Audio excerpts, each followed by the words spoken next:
Welcome to the final episode of the Learning Conference series.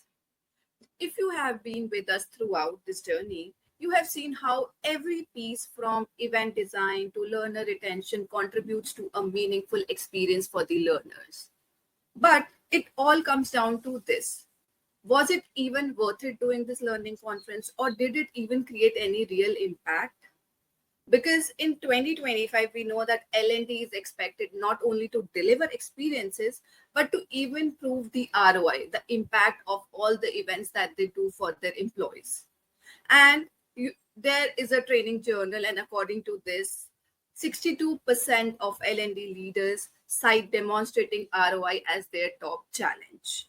So any thoughts on that, Ashwini, before we even jump to our first question? Prachi, absolutely the right point. In today's world, it is not sufficient just to show attendance or the attendee numbers in your learning conference.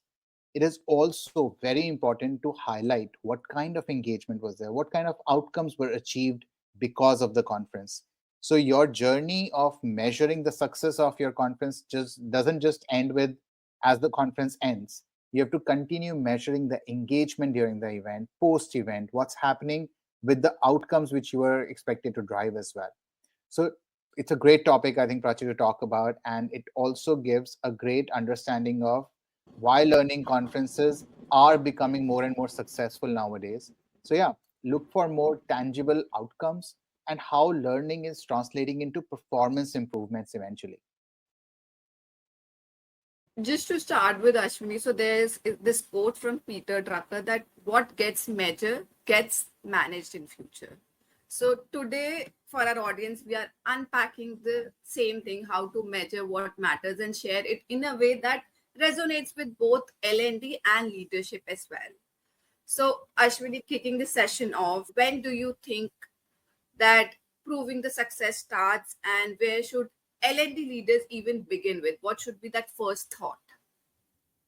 Perfect. So Prachi, I think the first and the foremost idea is get out of the head count or the attendance mindset. I think the game is no longer about just the attendance. It's much more than that. So basically, what kind of learnings and learners, the information, the knowledge, the insights they took away. Okay. So the real mark of success, now it can vary by organizations, it can vary by your attendees, but typically it is how engaged your attendees were in the conference. So be it your 10% of your registrations or 100% of your registrations, but how engaged were they? I think that's the first most important. Then second is how much did they retain? So you could run a conference on Zoom or Microsoft Teams, or you could run it on a platform like Airmeet. The difference is how much a learner retains it. Zoom could feel like a regular conference call, which is very tough, which is just very monotonous. But an engaging experience leads to better retention. So how much was knowledge transfer? Did it actually happen? And then lastly, you could also measure your success with how much of the application in real world were those learnings applied to eventually, in what processes they were used and how much they were used. So was it really just a passive learning exercise like watching a YouTube video, or was it really an interactive and learning conference which was tuned for more absorption? So based on this, this is how you can prove what kind of a success your learning conference achieved, right? So these could be dimensions you can start thinking about rather than just focusing on only attendance. So in today's time, it is safe to say that it's not just about measuring what happened, but actually what changed within the employees, how much they learned, how much they applied. Yep. And to Yep. capture that, you need to just go beyond post event, that smile sheet or that feedback form that they share. You need a Exactly. sort of framework that can track how learning travels from session into the real world application. So let's just True. break it down further, Ashwini. Let's move to the tools and signals that can help us understand those changes a little better. In today's world, L&D leaders have more tools than ever. There are so many applications available in the market. But more data doesn't always means that they have more clarity on how it actually performs. So True. what should teams be tracking, and how do they make that sense of it? Absolutely. So, Prachi, today the tools which the marketers have, which not just which the event organizers have, are a lot more than attendance tools. They are much more powerful. They give a lot more information. So, I'll just give example from what Airmeet is able to provide to our organizers today. In the engagement, how do you measure the in-event engagement? You can measure it by how the responses on the polls were. You can measure how interactive the chats and Q&As were. You can also measure from what kind of a gamification scores did the attendees score, how much time they spent in each of those sessions, how many of them were active watching, active listening to the content. A lot of these are your engagement insights, which today's platforms like Airmeet are able to provide. Then if you go into the content and how many people were interested and actually made an effort to pick up more content, you can look out resources. What kind of resources were downloaded during the conference or after the conference? How many people actually jumped back into the conference and watched the replays? All of that data is available on platforms like Airmeet. And this is what gives your learning conference an edge, where you can figure out, okay, who were your great learners, who were people who did not really bother about the conference. So that's how you have to start figuring out and building out your champions, seeing, okay, who actually did really great in the conference and post conference as well. But again, data is data. Interpretation of that data is really where the magic will happen. So figure out what's important for your success of your learning conference, who your audience was, what kind of an audience it was, and what were the learning outcomes you were driving. Then tie this all back together with these metrics to be able to craft a seamless story around what really happened and how did your learning conference achieve an outcome or not. Great points, Ashwini. And one of the things that you highlighted, drop off analytics. If someone dropped off at, say, example, 15 minutes mark of a session. So Yeah. one can get to know, was it because of timing? Was it because of the format that we had? Or maybe the topic itself. Yeah. So these small clues help us sharpen how we design the event next time. And in fact, the story behind the numbers is what it makes the content useful, the post event analysis useful. Let's talk now about how to take these insights to our leadership, because that's one of the important parts of any event that we do. So the biggest struggles that I have read about for L&D teams is translating data into something business leaders care about. Yeah. Yeah. So how do we bridge that gap between the organizers and the leadership? Absolutely, Prachi. And I think the biggest difference here is, don't tell leadership what happened, show them what it impacted, or show them how the conference created an impact. Just to give you an example, right? Leaderships care about outcomes. Of course, they will care about early metric could be how well the audience were, how well the event was attended, what happened in the event. But that's just early indicators. Real value for the leadership or your management team is how the outcomes were achieved, what kind of an outcomes were achieved. So just to give you an example, if you can make statements after your learning conference, statements like this, that hey, post event 70% of the managers started using the new framework, which was explained and delivered in the learning conference. Or if you can talk about hardcore business metrics which improved.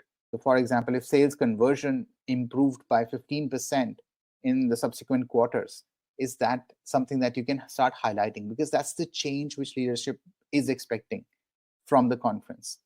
ROI, we saw a 3x return on performance improvement plans. So things like these, if you, let's say if it is about leadership alignment, that now the amount of disengaged employees reduced from 27% to 12%. These are remarkable improvements, and that's what leadership eventually cares about. And today, with a set of metrics available in platforms like Airmeet, you can actually drive this quite well. So combine it with qualitative feedbacks, testimonials, and voice notes, but at the same time deliver a story to the leadership. What kind of an outcomes you're expecting? Ashwini, listening to everything, it just reminds me of a quote which was from Abigail Adams, which says that learning is not just attained by chance, it must be sought with ardor and attended to with diligence. So it is a quote that emphasizes more on the importance of actively pursuing learning and dedication to it.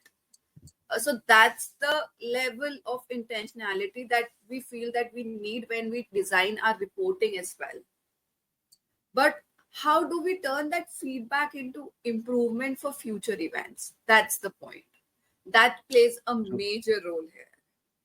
true, Prachi. Once, And in fact, please go ahead. we did discuss some of that in our last session as well, last episode as well, where we did cover how do you enhance learning post the conference as well. And that's where you start baking in your feedback loops and start planning your next conference eventually, right? So do the pulse check interviews, do the follow up rounds, do social media, internal communication platform listenings, run some polls post the event as well. Keep getting understanding as much as possible. Whoever wants to give a feedback, wants to talk about it, you need to be listening to it. You need to have your ears on the ground to be able to understand what's happening, who's liking it, who doesn't like it, and how do you play around with it. So yeah, it's a continuous effort. Some of that is very straightforward of running polls, of doing some follow-up interviews. But yeah, some of this could be more one-to-one, more nuanced as well. So I think if you turn, it's more about understanding what teams are doing and then what did they enjoy doing the most. So just validate some of those experiences that you saw in the conference too. Definitely. So this brings us to the end of the series, Ashwini. But here's the last message that I would like to share with our audience, that measure what matters and share it with an intention with the leadership as well, and just keeping employees as well in the loop. Because the ultimate success of a learning conference isn't just the applause at the end.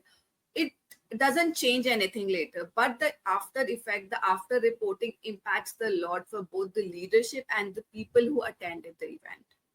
And just to add, the to truly prove the success of your learning conference, all the things that I could compile from the today's session, Ashwini, we need to just start with setting the clear objectives, like align with the business goals, then utilize analytics, leverage platform data for insights, use different features like polls, drop off rates, and everything.